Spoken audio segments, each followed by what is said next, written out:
Apollo hospital Ahmedabad. તો guys finally આપણે આવી ગયા છીએ અપોલો હોસ્પિટલ અમદાવાદ.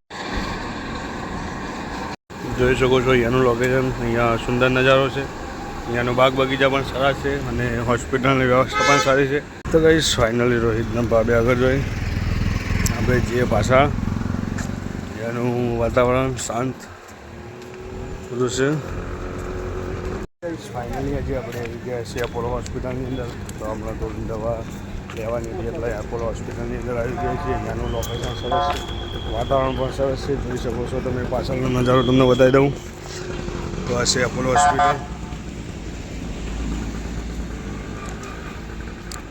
અહીંયા રાષ્ટ્રધ્વજ ફરકી રહ્યો છે. અહીંયાનું બધા મસ્ત બગીચાની અંદર બેસી ગયા છે. રાષ્ટ્રધ્વજ મસ્ત ફરકી રહ્યો છે. અહીંયા એપોલો હોસ્પિટલ ઇન્ટરનેશનલ લિમિટેડ બાજુ એપોલો ફાર્મસી આવેલી છે. અહીંયા આપણે અંદર આવી ગયા છીએ. અહીંયા એડમિશન. તો અહીંયા આપણે પૂછપરછ કરી લઈએ થોડી. કઈ બાજુ આવેલા છે બધા. રોહિત પૂછપરછ માટે આવી ગઈ છે. આયુષ્યમાન ભારત પ્રધાનમંત્રી જન આરોગ્ય યોજના. તો અહીંયા યોજનાની અંદર પણ દવા થાય છે. જોઈ શકો છો એક પપની કિંમત 40 રૂપિયા અને ચાની 41 રૂપિયા. તો આ છે 28 રૂપિયાની ચા. જોઈ શકો છો તમે. આપણે મંગાવી દીધી છે મસાલા નૂડલ્સ. એની પ્રાઇસ છે 70 રૂપિયા. જે શ્રી સાથે આપણે પે કર્યું 14.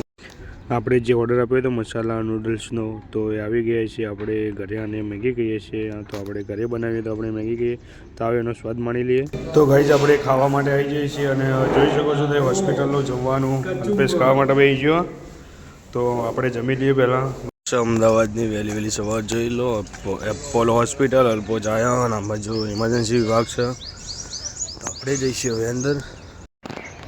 એપોલો હોસ્પિટલ અમદાવાદ જોઈ શકો છો. અહીંયાથી અપોલો હોસ્પિટલનો નજારો કેવો છે. અહીંયા છે ખોડિયાર માતાજીનું મંદિર. જય માં ખોડિયાર. અહીંયા ખોડિયાર માતાજીનું મંદિર પણ આવેલું છે. તો જોઈ શકો છો તમે ખોડિયાર માતાજીનું મંદિર.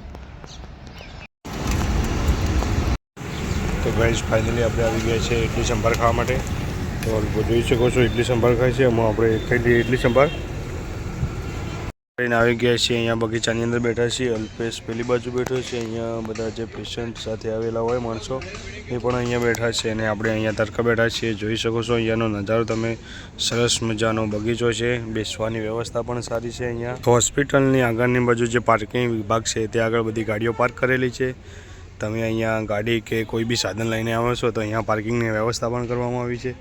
તો જ્યારે પણ તમે ગાડી લઈને આવો તો અહીંયા ગાડી પાર્ક કરી દેવી તમારી.